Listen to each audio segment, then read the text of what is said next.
पहा नवीन एपिसोड्स एकदम add free.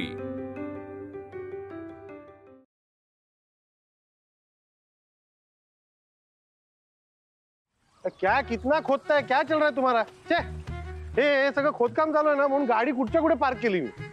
काय बोलायचं, पण बाबांचं सांगायचं राहून गेलं। त्यांना सांगितलं ही आपली गाडी आहे, तर त्यांचा विश्वासच बसेना। मग दुसरा धक्का दिला की अश्विनीने ही गाडी घेतलीये। मग तर बाप रे जाम खुश झाले। काय मीच बोलायचं, तू काय बोलणार नाही? काय ग, मी तुझ्याशी बोलतोय, काहीतरी रिॲक्ट कर। हा ऐकते ना मी। ऐकतेस? अश्विनी काहीतरी झालंय ना, सांग मला काय झालं। माहित नाही, पण ना मला एक असं वेगळंच फिलिंग आहे, सारखं चुकचुकल्यासारखं वाटतंय, काहीतरी गडबड आहे। कशाबद्दल, बिझनेस बद्दल का घरच्यांबद्दल वाटतंय? एकंदरीतच शिल्पी आज सकाळी जे काही वागली ते नक्की काहीतरी आहे। चल ग, तिला कुठे भाव देत बसलीस तू? आणि या सगळ्याचा विचार नको करू, समजलं ना? चांगली चेअर आली आहे तुझ्या पार्लर मध्ये, नवीन बाबा आलेत, सगळं छान होतंय। आणि उलट मी तर म्हणतो अजून पुढे पुढे सगळं छानच होत राहणार आहे। या सगळ्याचा विचार नको करूस तू। आणि या सगळ्याचा विचार करून जर तू डोकं खराब करणार असेल तर तुला माहिती आहे ना, तुझं डोकं खराब झालं की माझंही खराब होणार। म्हणजे तू पांड्या जेव्हा आला तेव्हा तुझ्या डोक्यात हे सगळं चाललेलं, म्हणून तू त्याला परत पाठवलंस? नो वे यार अश्विनी, प्लीज बिझनेस लाईफ आणि फॅमिली लाईफ हे वेगळं ठेव। या दोघांचा एकमेकांवर परिणाम होतो, नको करत जाऊ असं। आपल्याला बिझनेस वाढवायचा आहे। तर शिल्पीला काय काम धंदे आहेत का? फालतू बाई आहे ती, तिच्या कुठे नादी लागते? चल आता ते सगळं सोड, तुझे सासरे वाट बघत असतील, माझ्यापेक्षा जास्त तुझ्याशी गप्पा मारायचे असतील त्याला। चल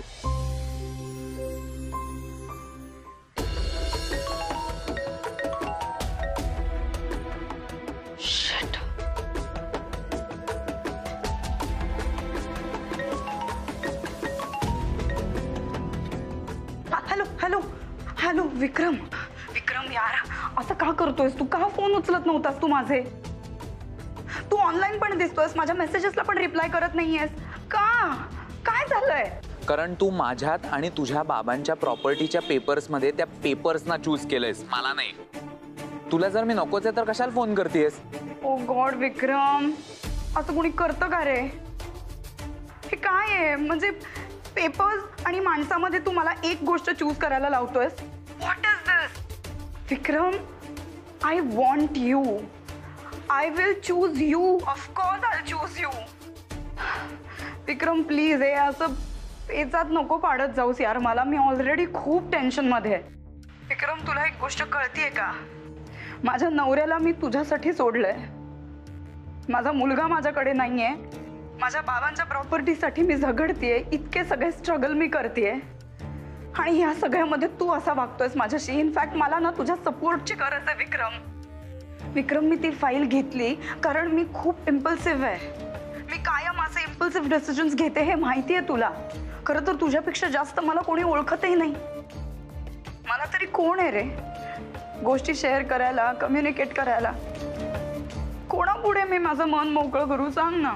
कोणाकडे जाऊन कर, माझ्याकडे नको। विक्रम बरोबर ऐकलंयस तू, आणि तू कितीही रडलीस ना तरी माझा डिसिजन चेंज होणार नाहीये। ओके, म्हणजे तुला मी काय सांगणार होते हे ऐकण्यात मुळात इंटरेस्टच नाहीये, नाही का? काहीतरी काम असेल ग तुझं, आणि काय?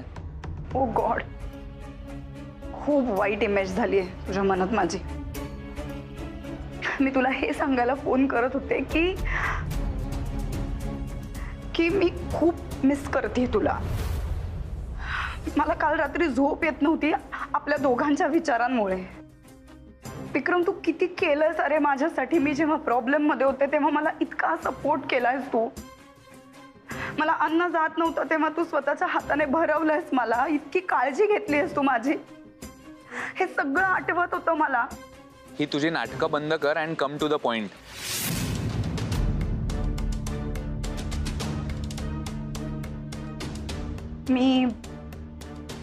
मी आपल्या नात्याला पुढे न्यायचं ठरवलंय विक्रम। मी इतका मोठा निर्णय बोलून दाखवला आणि तुझी रिॲक्शन काहीच नाहीये, शून्य रिॲक्शन। करेक्ट आहे, करेक्ट आहे। माझ्यावरती विश्वास ठेवणं म्हणजे घोडचूक करशील नाही का तू? पण ज्या दिवशी वहिनी घराच्या बाहेर जाईल ना तेव्हा कळेल तुला आणि तेव्हा तुझा खरा विश्वास बसेल माझ्यावरती. कारण तेव्हा मी माझ्या घरात माझ्या मनासारखं आपल्या दोघांच्या मनासारखं वागण्यासाठी फ्री असणार आहे. आणि तेव्हा आपण दोघे खूप आनंदात राहू शकतो. विक्रम, तुझ्या वडिलांनी प्रॉपर्टीच्या पेपर्सवर सह्या करण्याचा निर्णय घेतलाय का? नाही, अजून नाही केल्यात, पण तसं बोलणंच नाही झालं कारण ते आजच आलेत. पण विक्रम, ट्रस्ट मी, सगळ्या गोष्टी माझ्या हातात आहेत. त्यामुळे काही मेस होणार नाहीये. Trust me please. Okay okay, just okay. तू असं तुटकच बोलणार आहेस का माझ्याशी? बोल ना यार, बोल ना प्लीज, माझ्याशी नीट बोल ना. मी खूप मिस करते तुला. मला तू हवायस विक्रम. तू ज्या दिवशी माझ्याबरोबर राहायला लागशील ना त्या दिवशी मी विश्वास ठेवीन या सगळ्यावर. तुझे नकार पचवायची ना कपॅसिटी माझी संपली आहे. आता जेव्हा तू तुझ्या निर्णयावर ठाम होशील ना तेव्हा मला फोन कर, मग आपण बोलू.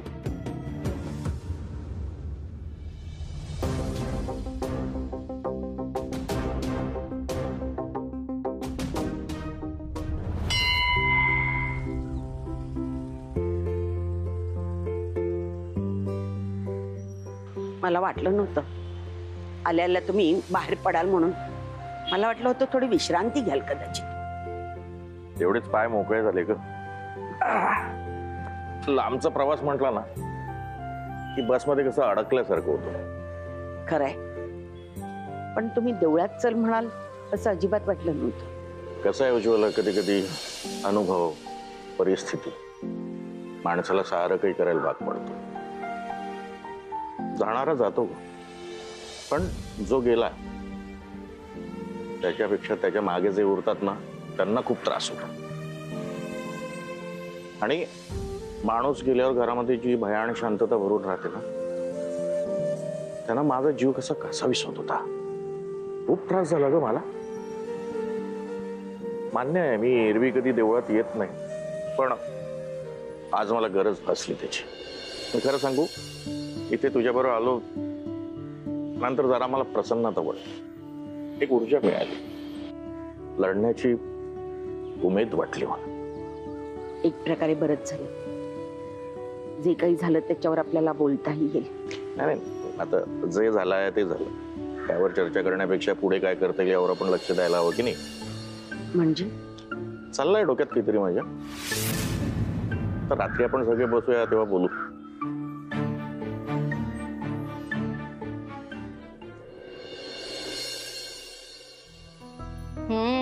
आजोबांच्या आवडीचं जेवण आणि आईस्क्रीम. आज फील होतं की आजोबा आलेत. काय बाबा, सकाळी नवीन गाडी, आता तुमचं फेवरेट आईस्क्रीम. कसं वाटलं स्वागत? अरे म्हणजे काय, आवडलं? कमाल. खरं सांगू का, आता तू शोधतोस माझा मुलगा. अगदी माझ्यासारखा वागायला लागलायस. झालं, मला वाटलं इतके दिवस लांब होता मुलापासून, जरा प्रेम मी मला असेल, पण तुम्ही तसेच आहात, माझीच क्लास घेताय. अरे थट्टा केली तुझी. अगं पण आपण आईस्क्रीम खातोय, कुहू कुठे आहे? काय ग, कोहू कुठे? अजून खेळत बसले का? तिने आली ते आईस्क्रीम खाला? नाही, झोपली आई. ते समर कॅम्प, मग ते ग्राउंडवर गेली खेळायला, थकली आणि झोपली. तिने ना फक्त आजोबाने आणलेले बॉक्सेस ओपन करून बघितले, खेळलीच नाही. ती म्हणत होती की संजू असतात तर खेळायला मजा आली असती.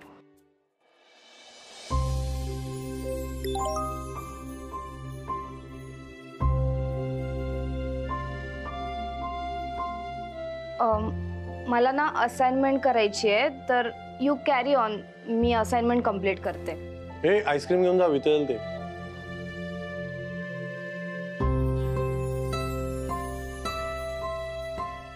अश्विनी, बाळा इकडे. काय हो बाबा? बैस. अगं बैस जरा. मला तुम्हा सर्वांशी जरा महत्वाचं बोलायचं. प्रस्तावना वगैरे मी काही करत नाही, डायरेक्ट विषयालाच हात घालतो. मी आता परांजपेकडे गेलो होतो, इथली परिस्थिती बघितली मी. ते गेल्यावर त्यांच्या कुटुंबियांना मानसिक त्रास तर झालाच, पण माहिती त्यापेक्षा जास्त संताप झाला, त्यांना मनस्ताप झाला. माणूस जातो खरा, पण खरा त्रास त्याच्या मागे असणाऱ्या माणसांनाच होतो. म्हणजे यामध्ये ना खरी चूक मला जाणवली ती परांजपेंची. त्यांनी जाण्याआधी मृत्यूपत्र केलंच नाही. म्हणजे आता त्यांच्या अपरोक्ष त्यांची प्रॉपर्टी ही कशी वाटप करायची. त्यामुळे की नाही अश्विनी त्यांच्या घरचे सगळे अवघडलेले होते, गोंधळलेले होते. काय करायचं काय नाही. आणि त्यातल्या त्यात घरामध्ये वैमनस्य, म्हणजे भावाभावात पटत नाही, बहीण भावात पटत नाही, मुलांमुलांमध्ये वैमनस्य. हे साधा कागद देखील लिहून ठेवलेला नाही त्या माणसानं. मला तर बाबा माझ्या मागे असं काही माझ्या घरात झालेलं पटणार नाही. बाबा अहो काय बोलताय तुम्ही? असं काही होणार नाहीये. बाबा हा विषय नको, उगीच कशाला. काही गोष्टी आपण टाळायच्या ठरवल्या तरी परिस्थिती काही टाळायला जात नाही. जे व्हायचं होतं ते होतच. It is certain to almost die. त्यामुळे मृत्यूपत्र करायचा माझा निर्णय हा ठाम आहे आता. त्यामुळे माझ्या पश्चात माझ्या नावावर असली एकच प्रॉपर्टी म्हणजे हे घर, हे मी माझ्या दोन्ही मुलांमध्ये समान वाटून देणार आहे.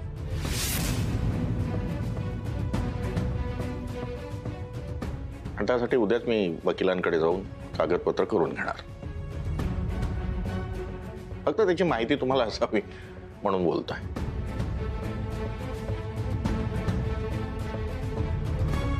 देवळात तुम्ही मला काही महत्वाचं बोलायचं असं म्हणाला होता. तुम्ही या विषयावर बोलणार असतात हे माहित असतं तर माझं मत मी तेव्हाच दिलं असतं. त्यात काय प्रॉब्लेम? तू आताही तुझं मत देऊ शकतेस. अर्धांगिणी आहे माझी. दोन्ही मुलांच्या नावावर हे घर करण्याचा तुमचा निर्णय मला मान्य नाही. म्हणजे काही वर्षापूर्वी तर तुम्ही हा निर्णय घेतला असताना तर कदाचित तुम्ही मान्य केलाही असता. पण आता नाही. आता तुम्हाला तुमचा निर्णय बदलायला हवा. उज्ज्वला तू काय बोलतीयस कळतंय का तुला? दोन्ही मुलं जरी तुम्हाला सारखी असली ना तरी आजच्या घडीला शिल्पी तिच्या आयुष्यात एकटी आहे. तर मग मला वाटतं आई वडील म्हणून आपण तिला आधार देणं हे आपलं कर्तव्य आहे. उज्ज्वला तुला जे बोलायचं ते स्पष्ट बोल. मला असं वाटतं की आपण आपली प्रॉपर्टी म्हणजेच हे राहतं घर पूर्णपणे शिल्पीच्या नावावर करावं.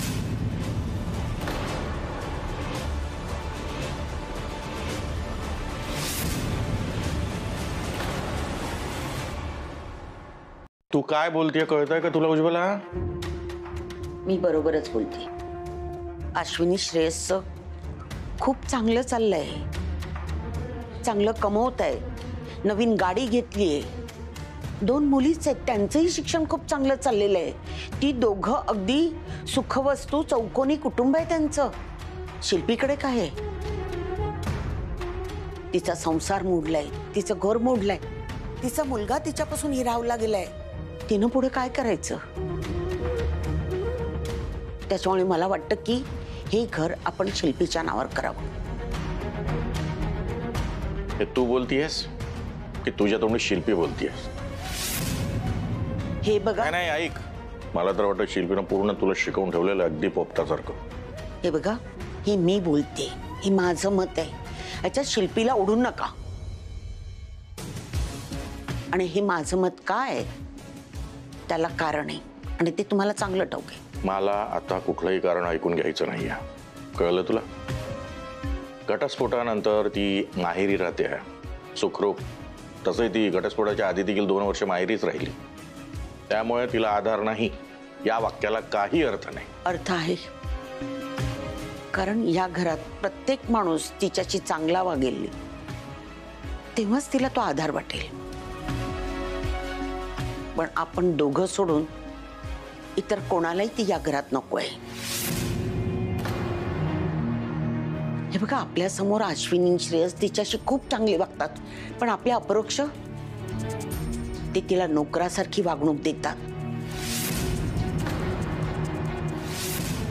घालून पाडून बोलतात. आई तू माझ्या आणि अश्विनी बद्दल काय बोलतेस हे कळतंय तुला? हो, पहिल्यांदा मी ऐकलं ना तेव्हा मलाही असाच धक्का बसला. माझा विश्वास नाही बसला. पण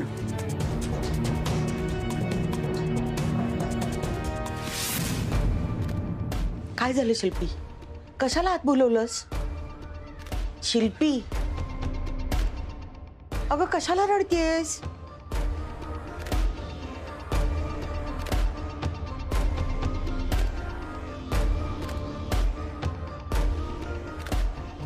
आई मला सांग, मी खरंच आश्रित आहे का ग?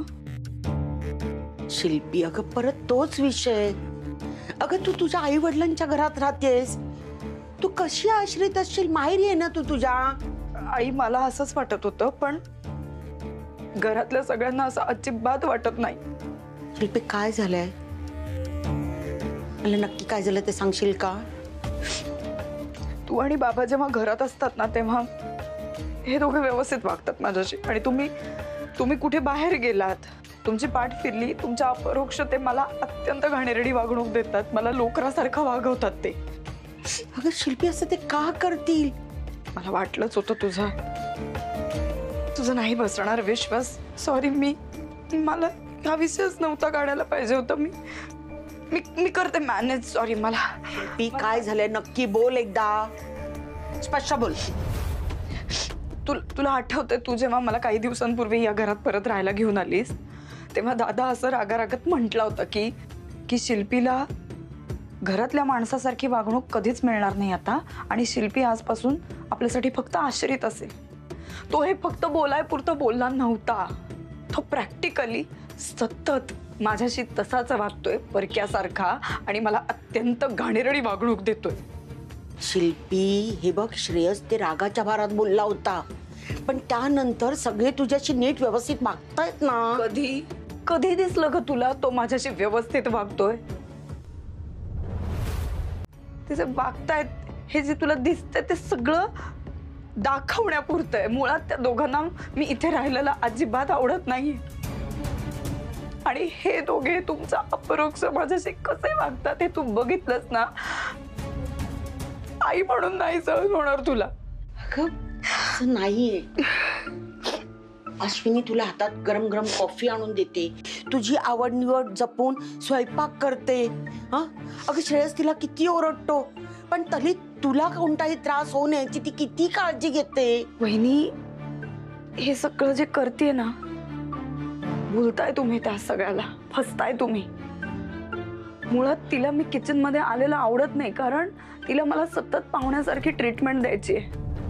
हो, आता तू मला सांग, ज्या दिवशी माझ्या मुलाची माझ्या हातून कस्टडी गेली त्याच दिवशी यांची गाडी येते. डिलिव्हरी त्याच दिवशी असते.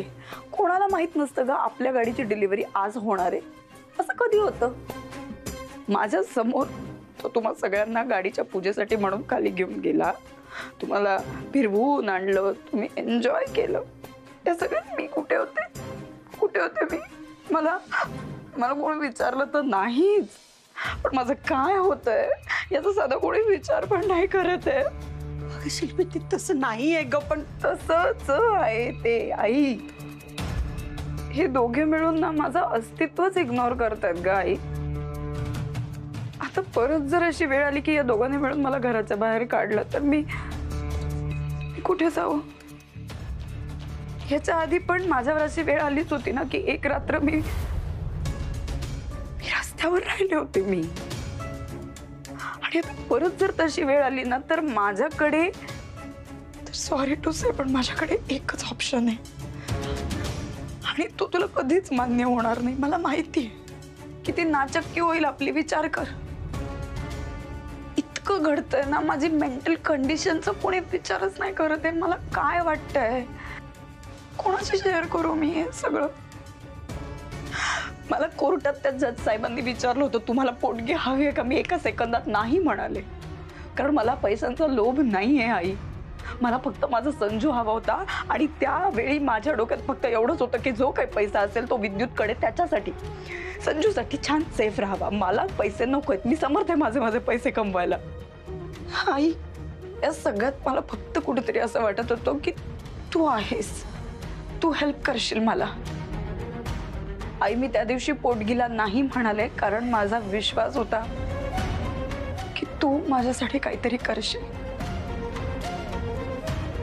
मी वाईट नाहीये ग आई, मला ना बोलायला कोणी नाहीये ग आई. हे लोक असे वागवतात ना, मला खूप घाणेरडं फिलिंग येतं. कोणाला सांगू? मी खरंच वाईट नाहीये. शिल्पी,